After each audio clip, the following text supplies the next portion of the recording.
You ever get a letter so ridiculous you gotta read it twice just to be sure someone's not punking you? That was me, standing at my kitchen counter, staring at this fancy envelope with a gold tree logo, roots twisting into little dollar signs. Golden Heights Homeowners Association. Your participation matters. Right. That was my first warning shot. See, I never thought I'd be caught dead in an HOA story.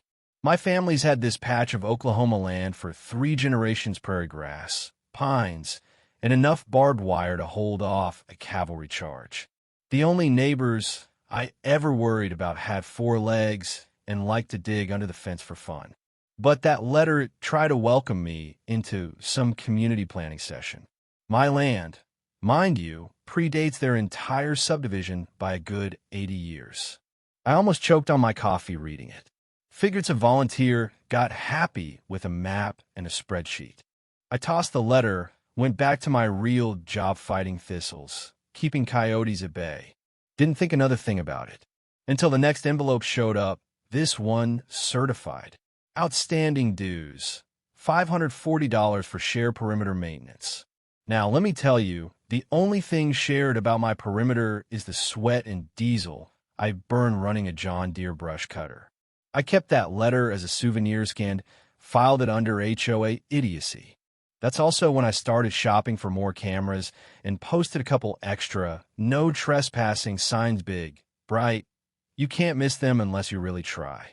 Mid-June, I get another letter, this one about a zoning infraction, because apparently my 8-foot ranch fence with barbed wire violated their aesthetic guidelines. Never mind that it's legal, posted, and, on my land. They even sent a drone photo, circled my fence in red like I was planning a prison break.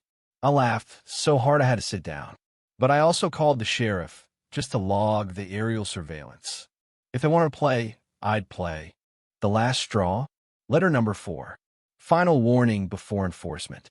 Court threats, property liens, they meant liens, but hey, who's counting spelling? And an in-person property assessment by a certified HOA compliance officer. It was straight up cosplay, making up laws, pretending to be a government. They said if I didn't reply, I'd tacitly agree to let them on my land. Yeah, that's not how any of this works. Instead of writing back, I made copies of everything: deeds, maps with county seals, boundary overlays, the works. Left a folder right on my kitchen counter just in case. Before heading out to pick up a feed order, I checked my security system, fired up the perimeter sensors, let the dogs out 3 Belgian Malinois, not so much pets as furry motion detectors. I left the ranch with everything humming. House sitting in the sun, pines swaying, quiet like nothing could ever go wrong. That peace didn't last. While I was gone, the HOA had themselves a field trip.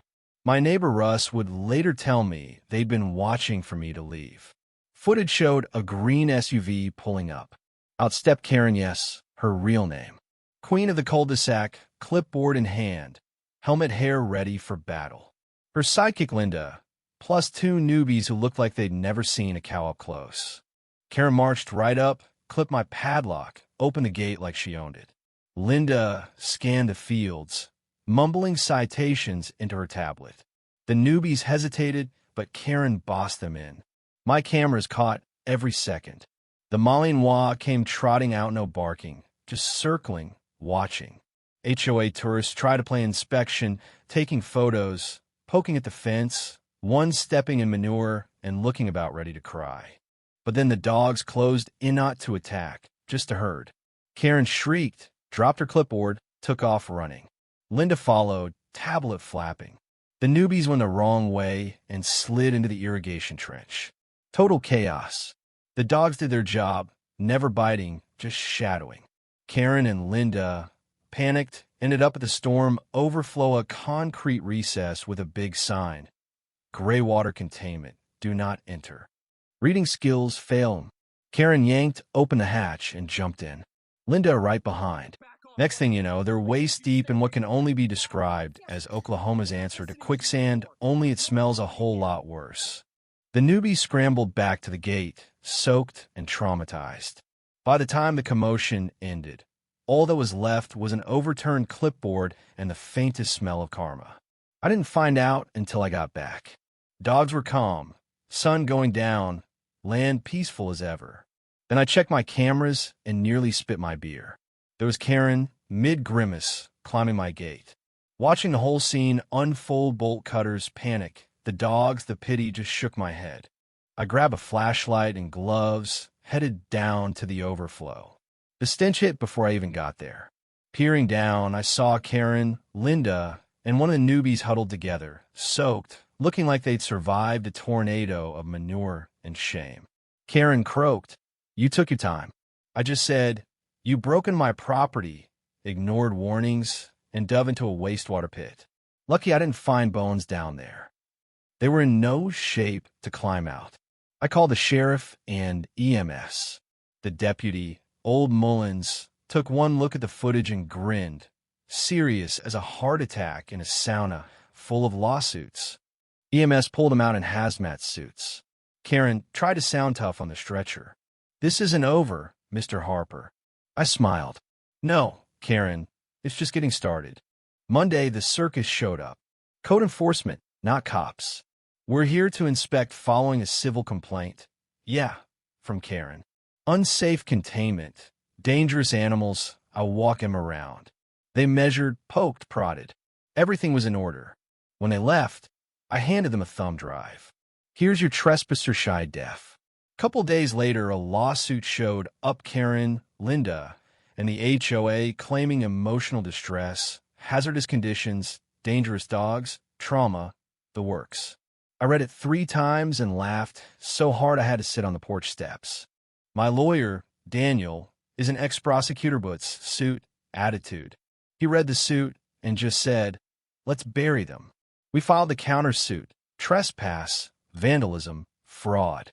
In court, Karen's lawyer tried the whole they thought it was HOA property bit. Judge didn't buy it. Is the property in the HOA? No. Then you have no standing. Sit down. Case dismissed. Judge forwarded our countersuit to the DA. After the hearing, Karen went from suburban warlord to neighborhood ghost, except not quietly. Anonymous flyers started filling my mailbox, claims of dangerous rancher, biohazard tanks, photoshopped headlines. She started a Facebook group, whipping up drama about predator dogs and toxic runoff. My buddy Russ kept me in the loop, screenshots and all. I got proactive upgraded sensors, locked down the property, filed for an injunction to keep HOA folks off my land. That's when things unraveled. During legal discovery, we found Karen's so-called expansion amendment, one forged page, dead council member signature, no county stamp. Turns out she'd been raising dues, funneling money to her husband's business, the same one that bought the bolt cutters. The DA opened a fraud investigation. Sheriff raided Karen's office, her garage. Local news loved it. HOA president under fire for fake expansion and fecal scandal. Video of Karen in cuffs, wearing an "I Know My Rights" t-shirt went viral. The rest of the board resigned or claimed ignorance. But it didn't stop. The deeper they dug, the more they found fake invoices, misuse of funds, conspiracy to annex my land by forging my signature on county forms. More homeowners came forward, bringing evidence, old meeting notes, emails, threats. The county charged Karen again, forgery this time. The HOA dissolved itself, assets liquidated, bank account frozen. Karen's house went up for sale, her husband hit with fines and lost his license. I got apology letters from folks who believed her, even a cartoon of Karen flailing in the pit. I framed it. The dogs became local celebrities. But Karen still tried one last movie, an anonymous state-level complaint about my wastewater pit. Inspector showed up, clipboard and all.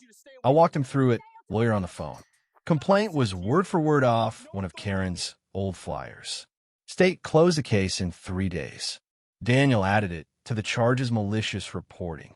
Now, the grand jury had a full stack. The last HOA meeting was in a cul-de-sac, folding chairs and bad coffee. Motion to dissolve passed in under 15 minutes. Karen left the state, or so folks say. Her husband moved back to Arizona. County finished its audits. Turns out other HOAs had pulled similar tricks, so Karen's case set a precedent. Her plea got her probation, fines. The HOA's gone from the registry, replaced by a neighborhood board that mostly plans garage sales. I started writing again notes, maybe a book, how to survive living next to an HOA. My dogs are now certified farm guardians, little tags and all. Security's tighter than ever.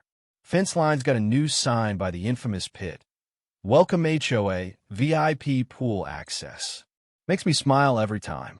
6 months on, the land's healed. No more letters, no more drama. Just peace real, peace the kind you feel in your bones. Turns out, all you have to do to win against folks like Karen is stand your ground, keep your receipts, and wait.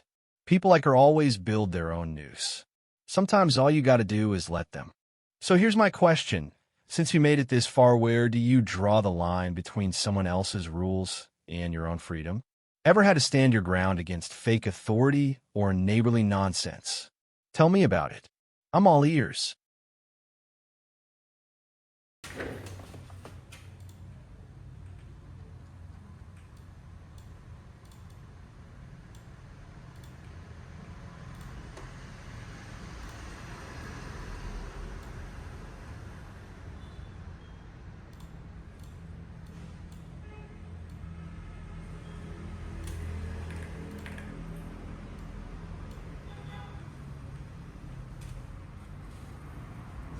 Cảm ơn tất cả các bạn đã xem video.